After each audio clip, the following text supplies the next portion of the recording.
I'll be looking for. But let's go to another Thanksgiving Day matchup. The Bears taking on the Lions, Kyle Brandt's Lions, in an NFC North showdown. like Chicago coming off a win against the Giants, but head coach Matt Nagy says there is still room for improvement. I'd say so. And for more on the Bears, here's Stacey Dales. Good morning, Kay. The short turnaround for the Bears heading into Thanksgiving Day against the Lions on Thursday could actually be a really good thing for their football team. It's another chance to come out of the gates right away and try to fix some of their first quarter struggles, particularly in scoring the football. They are ranked 30th in the league with just 24 points this season in the first quarter. Conversely, they are ranked second in the NFL in the third quarter. After halftime, they've got 84 points there. I asked Coach Matt Nagy, have you figured out the whys regarding the slow starts? And he candidly said, I don't have an answer for you. It's been different players taking turns making mistakes, essentially. Quarterback Mitch Trubisky, of course, said it is frustrating, but at the end of the day, he said, you got to believe in the plan, know it inside and out, and all 11 guys have to be on the same page. They want to start fast on Thursday, okay? Appreciate you, Stacey. I mean, this full screen, this fact, if you're a Bears fan, haunts you. It haunts you. It's a bit of a dagger, to be honest, because you look at the way that he has struggled most of this season. Look where he was drafted. Trubisky second overall in 2017, ahead of Mahomes and Deshaun Watson. Nate, I ask you, is there anything, and what can Mitchell Trubisky do in the last 5 weeks to prove he wasn't a bust? Elevate his game, and I'm talking about in the passing game. You know, I feel like we're all in this relationship with Mitchell Trubisky because we saw him come in the league. We're familiar with the pick and the kind of shock when the Chicago Bears went with Trubisky.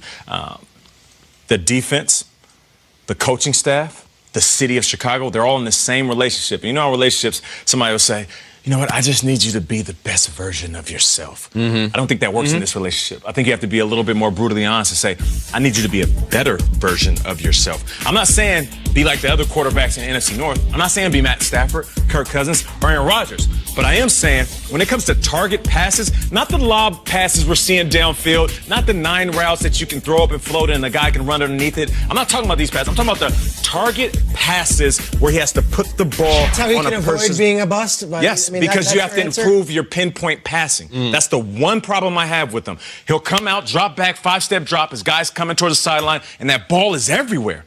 If he can fix that, then he'll fix his narrative. Fix what, though? What's the narrative? Does he get a chance to... The narrative is that he wasn't worth that pick and that the Chicago Bears will move on without Mitchell Trubisky because he's not the guy for the job. To me, the train has left the station. He's got no shot. It's a wrap. Not that he's a bust of a draft pick, but that every time you see that screen, he's never going to be Deshaun Watson or Patrick Mahomes. And if he is, it has to happen in some unlikely circumstance where he picks it, and I don't see it happening. So I look at him this way, and this might come off as a backhanded insult.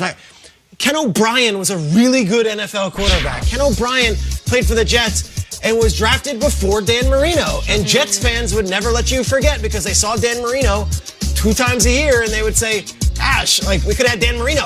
Well, sometimes you can't escape that. But you know what? Ken O'Brien went to the playoffs. Ken O'Brien was the best quarterback for the Jets for the 80s.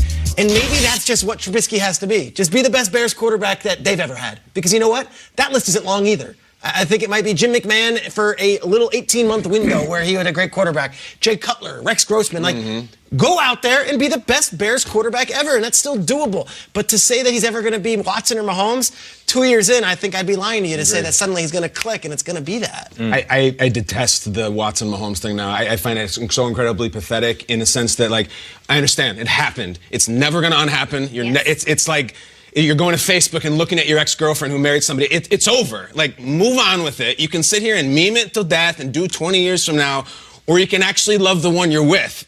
Like you said, Peter, they're never going to have Patrick Mahomes on the team. He's never going to be on the Bears. However, Mitch Trubisky has some say in how this thing goes. What I mean is, we can look at this all day long, but over the next month of the season, if Mitch Trubisky plays good football, Mitch Trubisky is going to be a starting quarterback for the Bears week 1. I fully believe it. Good football, like he knocks down some elite teams. He's got chances to do that. Cowboys, Packers, Chiefs, Vikings. I think they rip off a few wins. Yeah, I do. If they listen, Matt Nagy has not done the Mike Tomlin and decided to bench the quarterback. He has been patient almost to a fault.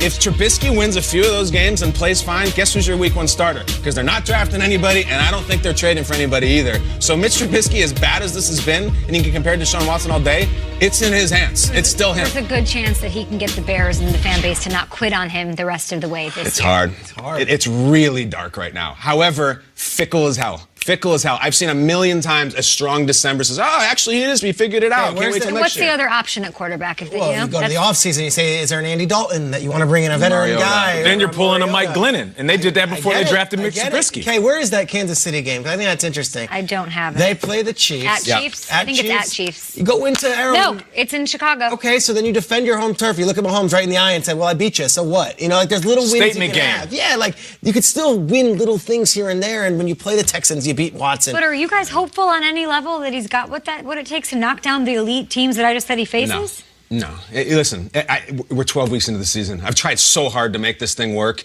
He doesn't have it. It's sloppy. He works hard. He's a great guy. He doesn't make plays. And the crazy thing is, if you really want to get on the field, the thing that drives fans crazy, he almost never runs. And he's such a good athlete. And you see what Lamar's doing and what Mahomes was even He ran doing. all over the Patriots last year. Last year. I know. This year, they finally gave him the ball in the red zone. He ran it in. It's so strange. It's like they're protecting him, and it's really hurting him. So I would love to see him run tomorrow, finally. And you know what else is crazy is, as much as we can be critical, and a lot of people outside of Chicago can be critical of Mitch Trubisky, the silence from his teammates, like that makes more noise than any of us The can. Preseason, they were What do you calling him mean? James Bond. They were saying he's got it. I don't hear a lot now. Sometimes when we criticize a player, the team will come out and be like, that's our guy. And all of a sudden, we got to sit back and reassess what we say. They're not coming out and saying overwhelmingly that Mitch Richard Trubisky Sherman is said if you go into a dark alley with Jimmy Garoppolo, no one's getting touched. That's a like prime you hear that example. from Ha Ha and Eddie Jackson and Khalil. At this point, if you're saying Mitch has got it, like you're myopic. You got to watch the games. He's got to do something to help us. Yeah. See if he can do it on the national stage tomorrow against those Lions. Now, speaking of the Bears and Lions, we all season long are celebrating the moments, the events, the icons of the last 100 years, including this Hall of Fame running back who was recently named to the NFL 100 all-time team and was once a staple of the annual Lions Thanksgiving game. Take a look at the highlights.